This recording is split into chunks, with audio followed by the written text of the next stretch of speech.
Hello, everyone. Welcome to our monthly show, Calling All Unicorns, where we explore how creativity is good for business. I'm Vun. I'm one of your hosts, along with Janine Letford. And you may notice that we are down one host this month because Haley has accepted a full-time position as Director of Employee Experience at Brick. So although she's still a unicorn, she's just not going to be able to join us for these monthly talks. So what Janine and I are going to do is briefly introduce ourselves, and then we're going to dive right into introducing our guest, Abigail. So as I mentioned, my name is Vun. I am the founder of WorkSmart. I do team and leadership development, also a lens of creative integration, which basically means everything I do, I incorporate creativity, play, and experiential learning. Janine. Hi, I am Janine, your intercultural creativity specialist. My company is Cafe Strategies, CAFFE Strategies, and we look at the intersection of cultural competence and creative thinking because they actually sit on the same set of cognitive skills. So why not train them together? And I'm so excited to be here. I'm so excited about this topic. Great. Thank you, Janine. So a little bit of background. Abigail and I met in 2020 through LinkedIn. I had responded to a post from her organization, Cairn Leadership Strategies, about a family outdoor adventure. So we got on a call about it. Eventually, my family and I were not able to attend, but about 2 months ago, I was able to attend one of Cairn Leadership Strategies' Crux Adventures, which is a 3-day outdoor adventure. And I went on this amazing canoe trip, which I can tell you all about right now, but I'm not going to. We're going to talk more about Abigail first, and then I'll bring that up a little bit later. So Abigail is known for creating uncommon connections to offer unique experiential learning and training opportunities for business owners and leaders to explore, connect, and excel. She served as a community wellness research lead at UC San Diego's Lab of Comparative Human Cognition for half a decade. She built a 100-member yoga community and designed leader development programs in mindfulness and improv across organizations such as Atlantic Records, the US Navy, and the UC San Diego Rady School of Management. Then in 2019, Abigail partnered with the founder of Cairn Leadership Strategies, where she facilitates leader and organizational development through executive coaching and gritty weekend outdoor adventures. So Abigail, welcome to Calling All Unicorns. Thank you. Thank you so much for having me. I'm glad to be here with you guys. Really great to have you, Abigail. So we invited you here for a couple of reasons. Number one, you are clearly a unicorn in the field of leadership, training, and development. And after our last conversation, we've been talking about partnering with you, bring you on as one of the hosts for the show. So we'll talk about that afterwards. But for now, tell us a little bit about how you came to your work at Cairn Leadership and what that's been like for you over the last few years. Yeah, definitely. So I was doing research at the UC San Diego, and at the same time partnered at the Rady School of Management to help design the Veteran Entrepreneur Program in 2016 when that launched. And I was concurrently running yoga retreats, doing personal development work, and getting my feet wet in the experiential learning space at a small boutique startup that was doing leadership development. So I saw these two realms, personal development, professional development, and I had this opportunity to design an experience for the veteran entrepreneur community. So I designed a 3-day, 2-night professional and personal development experience in Tahoe, where we would snowboard or hike during the day, and then I had speakers come in at night and offer mentoring and coaching and this combination experience. And I needed one more veteran entrepreneur, outdoor enthusiast, speaker, coach, and they could meet 2 of those boxes even. And actually it was my Lyft driver who introduced me to Knight Campbell. They were both in the Chamber of Commerce and said, you've got to meet this guy. And he checked all the boxes. I hired him for that event. And we had similar philosophies. He was the only person I knew in the field who was actually living his core values. And he was a mountain guide who had just graduated from Georgetown, dropped out of the PhD program. Rather than pursue academia, he took his 2 masters in leadership and his training as a coach and bridge that with the mountain guiding to form Cairn Leadership Strategies.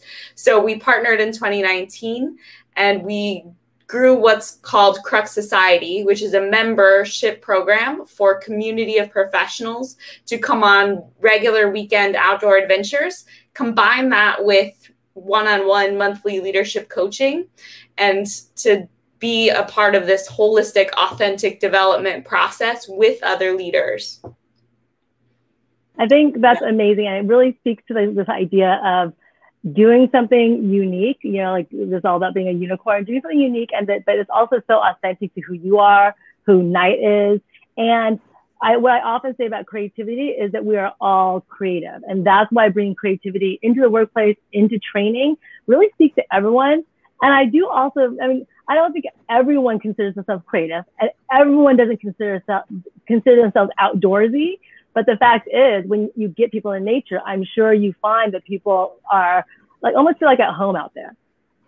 Yeah, the experience of awe in particular puts you in a sense, a state of wonder where you can create and expand your horizons and access new parts of your thinking and identity that lets you be free to think in new ways. So I definitely, the link between outdoor time and creativity is strong.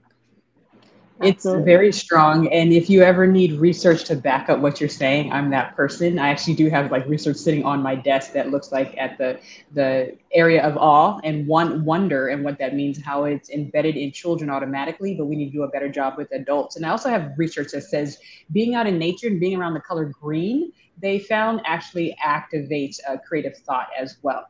And so it's been studied, and I'm so excited to just dive into, because what your partner did was a creative act, right? The combining of two seemingly different worlds together to create something new. So just everything you're saying is in line. But you know, my work is intercultural creativity, looking at the diversity aspect and how we're more creative when we have diverse perspectives.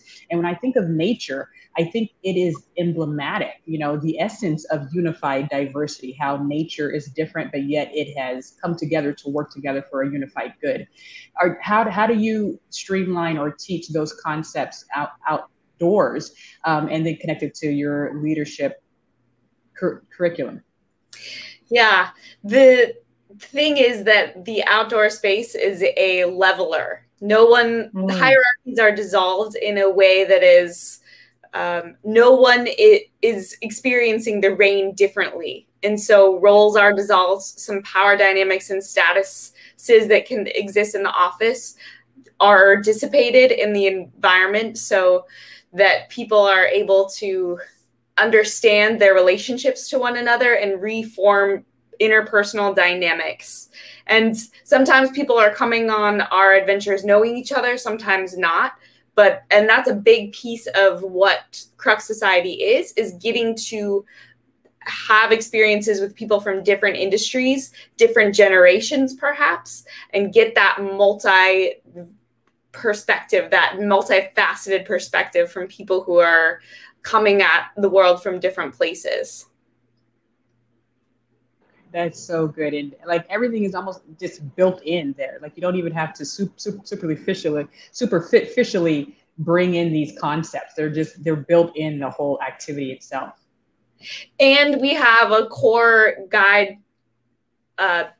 people who come out and facilitate that dialogue. So like you were saying just before we got on the call, it takes the facilitation of pointing out what's all around us and making meaning to map it out and translate that into action that can be applied in professional and personal life. And having been on one of the Crux Society adventures, I wanted to say, like, as you're talking about this idea of leveling the playing field and building trust and bringing diversity to the table, I mean, I went with one person I knew and everyone else I didn't know, but there was a certain point during that trip where we were on this hike and it wasn't precarious, right? We were in no danger, but there was certain points where we had to help each other. And I felt completely safe and taken care of by these people who I had just met 2 days before, right? And that's a very unique experience and a very unique feeling to develop over the course of, 24, 48 hours. Yeah. That experience of expedited trust and stronger team cohesion or deep personal relationships is often what our people come away from having a Crux Adventure experience from in just 48 hours. That's the good thing too, is it doesn't have to be this extravagant trip. We can give you an immersed experience in a short amount of time, which you both facilitate too in your work, is getting people immersed and engaged and fully feeling alive for that moment. And then we translate that into how can we keep this up? Yeah, I was communicating with Vaughn earlier. It's like, one of my dreams is that, you and I just developed this like women's retreat out in the woods. And, and I spoke this to her months ago before, I even met you. It was like, oh, there's someone already doing this. Perfect. That's less work for me to do, which it's great. But it's just, me having the educator background and just knowing how experience roots the learning within the brain at a deeper level than just lecture, right? And that's so important. Just what has been the feedback of some of your clients of how they've really transferred, because it's about the transfer, right, into their real world, about how have they transferred this into their business? We offer on Sunday morning or the last day of the experience of the 48-hour adventure a time for one-on-one coaching, and it's just 10 minutes, but it culminates everything that's happened, where we ask powerful questions. And people have walked away from that moment in particular proclaiming that they know what to do next and that they're going to move across the country. For instance, we had one woman who moved to the Pacific Northwest, who we're actually going to see next week on the Crux Adventure now that we run up there. And so another woman too, she was giving herself 6 months to start her business. And after the coaching conversation she had with Knight and Joshua Tree, it was 4 weeks later, she had keys in hand. She said, the blocks are mental, they're personal, and and things shifted and aligned, and she was able to expedite the process of moving forward in her business. So we see personal clarity, we see business expedited transformation in terms of next steps being taken, I think because of the courage and the clarity that happens when you spend time outside and you get that direct feedback, and the people who will hold you accountable, the true relationships of intentional leaders. Yeah. I think it is so powerful too, because it's not just bringing a bunch of people into nature and just being out in nature.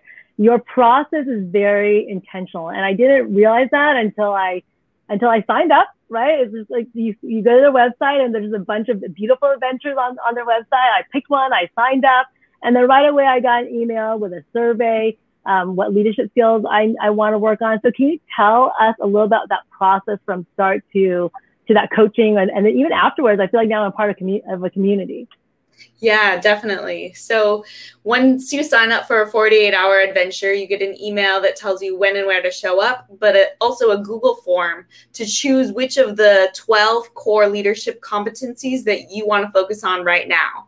And then you schedule a call with one of our guides who's going to ask you, why is this important to you now? What about this matters for your work and who you are? And we take that feedback from all of the participants and design leadership conversations that are curated based on your priorities and what's happening now. So that leadership curriculum comes from Knight's background teaching at the Naval Academy and my background in adult development and experiential learning. So fusing that together, we have this curriculum of leadership development. So you go through the process. Now, we deliver no more than 10 minutes of lessons on a Crux Adventure leadership conversation, and then we ask you questions and facilitate the dialogue amongst the group to reveal that collective intelligence of everyone who's there. And you have a guided journal where you can take down your insights, and we're always priming you for what's coming next, so you get to think on what's to come, and then debriefing what just happened and how you're going to make meaning. So we use the experiential learning process to also map, what are you learning about leave no trace, for instance, that you could apply at work, which there's tons of parallels and metaphors to be drawn. So it's that bridging meaning across disparate thoughts that is really what we do throughout the adventure. And then afterwards, you're invited forever to come to our monthly hikes. And we have experiences in the evenings and at night where we'll do service projects and give back to the community so you can meet other intentional leaders and keep the conversations and the learning going. That's great. Yeah, it's so well thought out. Yeah. So I have one more intentional question I wrote out for you. And then Janine, you had another question too. I know you were very excited about this conversation. So, for Janine and I, our work is really in this idea of bringing creativity to the workplace. And when I went on the adventure and when I signed up for it, I really wasn't thinking creativity, right? I was just thinking I'm going on this amazing outdoor adventure. I get to canoe and just be out in the beauty of nature. So I didn't expect to tap into my creativity as much as I did. And I think the idea of putting myself in an unusual environment forced me to get curious and creative of how am I going to do this? And when I came home, I even wrote an article about one of the topics we talked about, which was flow. So I want to ask you in that sense of, thinking about creativity, how does that play out in the work you do, especially in this lens that we started talking about, in this lens of making uncommon connections?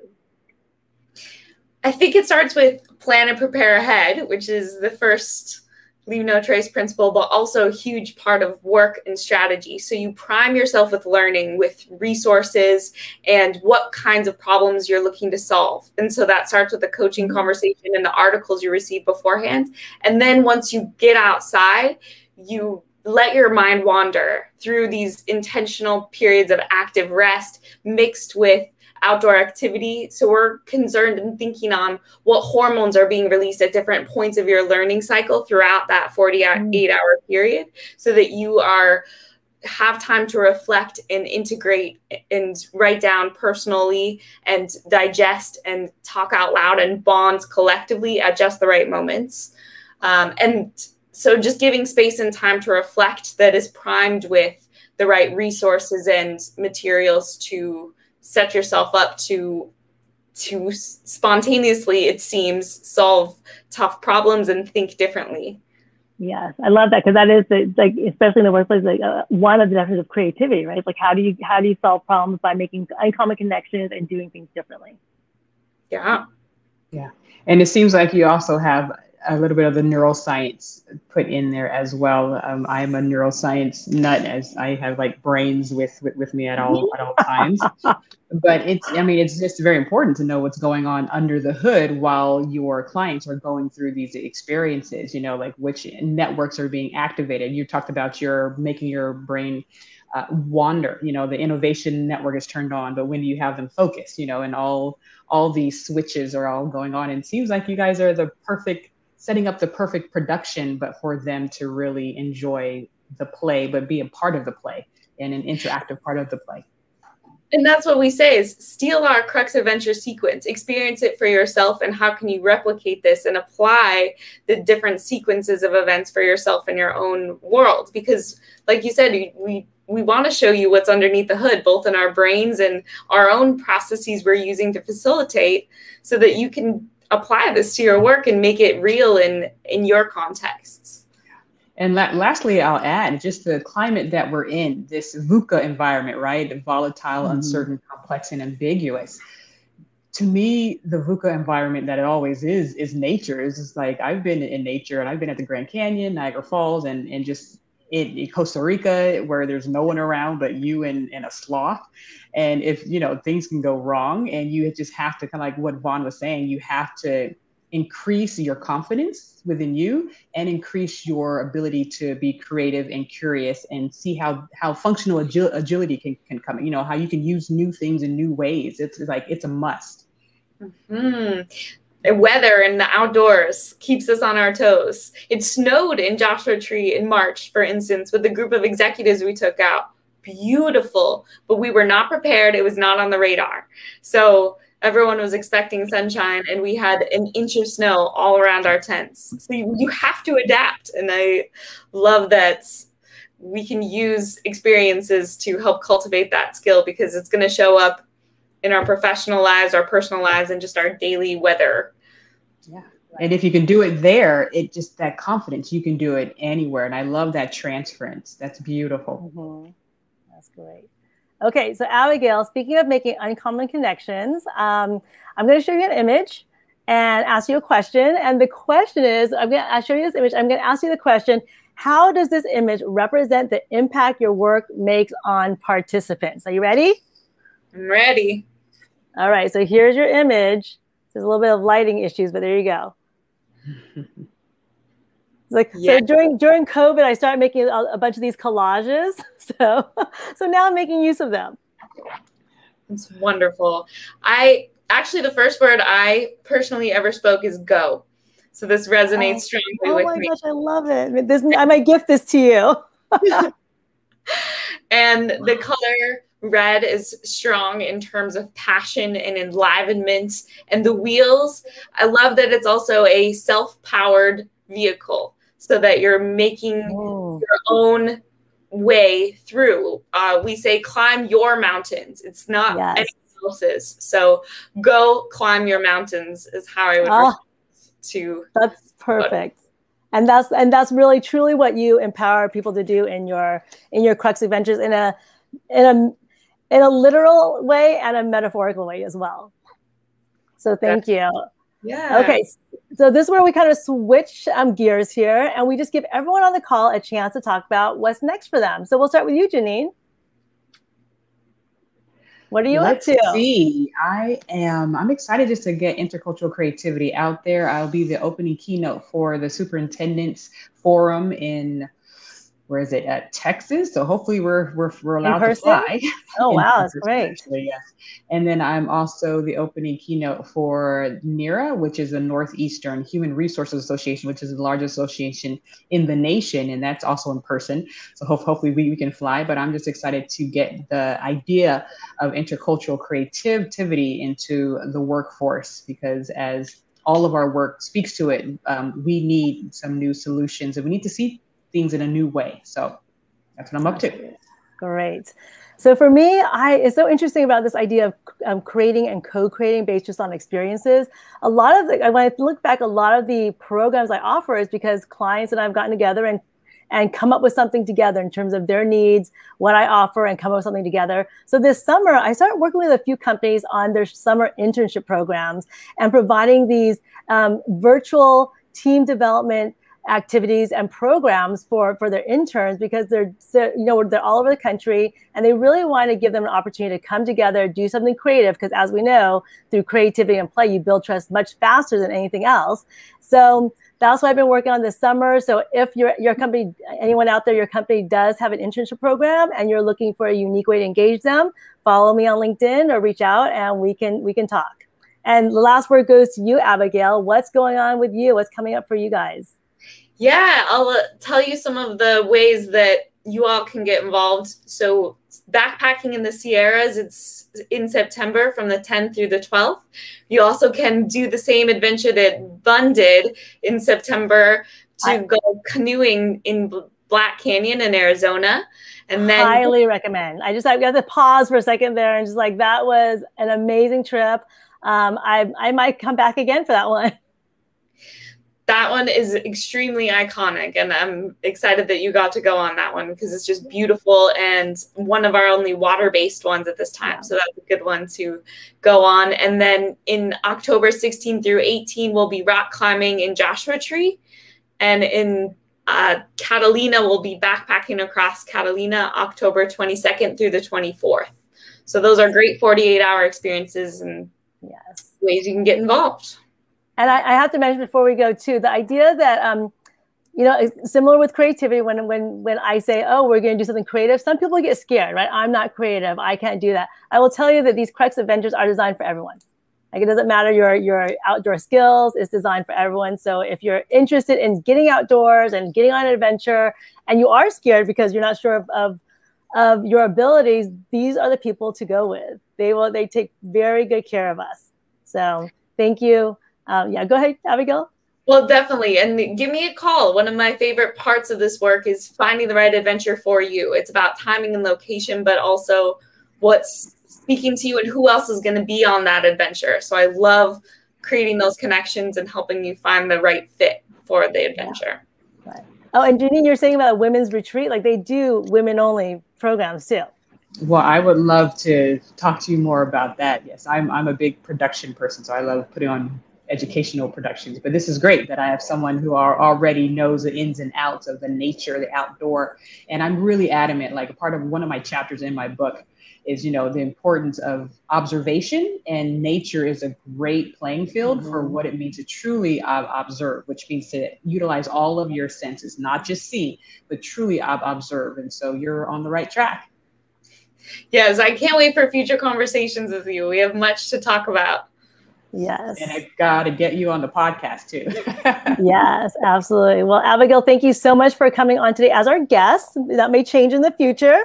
And thank you everyone for coming and watching. We will see you next month. Thank you. Bye. Bye.